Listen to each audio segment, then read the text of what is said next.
అయితే ఇక్కడ గొడవ అయింది. మేము లేకుంటే పొద్దున్న నుంచి సాయంత్రం 8:30కి వచ్చినాం రాత్రి. వచ్చిన తర్వాత అక్కడ గొడవ పెట్టుకున్నాను. గొడవ పెట్టుకొని కాడమని కొట్టిండు చెంపలు. కొట్టిన తర్వాత ఇంకా అది మాట్లాడుకొని చేసుకొని వచ్చేసిండు. మళ్ళీ వచ్చిన తర్వాత వేరే ఆమె మధ్యలో వచ్చి నువ్వు ఏంది తమ్మి అట్లా చేస్తున్నావు అని ఆమె అన్నాడు. ఆమె ఒక చెంప దెబ్బ పెట్టిండు. ఇంకా వాళ్ళ కొడుకు ఒక 10-20 మందిని పిలిపించి ఈయనకు కారం పొడి పోసేది. కారం పొడి పోసి ఒక 10 మంది దాకా తలకాయ పట్టేసుకొని వాళ్ళు పట్టుకుంటే వచ్చింది. మా పాప ఏడుస్తుంది, మమ్మీ డాడీ చచ్చిపోయాను అంటే నేను పోయి పట్టుకొని వాళ్ళందరిని వదిలిపించి గల్లు వదలండి అని గల్లు వదిలిపించి తీసుకొని వచ్చిన తర్వాత మళ్ళీ పోయి గొడవ పెట్టుకున్నంట. చంద్రకాంత్ అనేవాడు ఉంటాడు. అసలు స్టార్ట్ వాంతోనే కొట్లాట.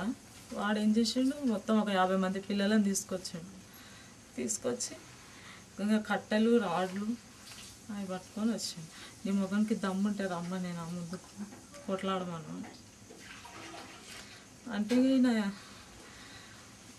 లేడు, వెళ్ళిపోయాడు. పోలీసు వాళ్ళు వచ్చినప్పుడు ఇక్కడే ఉండే.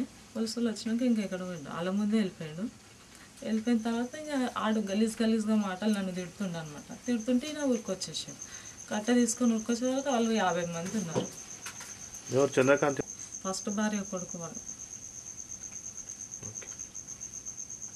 దేని గురించి అయితే మీకు కొట్లాట వాళ్ళకి మీకు వాడిక్కడ వాళ్ళ అమ్మ ఇక్కడ ఉండదు, ల్యాబ్ క్వార్టర్స్లో ఉంటుంది. వాడు రోజు ఇక్కడే తిరుగుతుంటే మీరు ఎందుకు రానిస్తారని వాళ్ళ చిన్నమ్మ పెద్దమ్మ ఇక్కడ ఉంటుంది అనమాట. వాళ్ళ ఇంటికి వస్తాడు వాడు.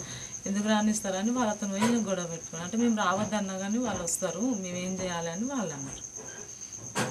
అన్నాక ఇంకా వాళ్ళు వదిలిపిస్తూనే వాడు ఇంకా ఈయన ఎక్కడ వెళ్ళిపోయినా నాకు తెలియదు. అక్కడ తీసుకుపోయి పట్టుకొని కొట్టారు.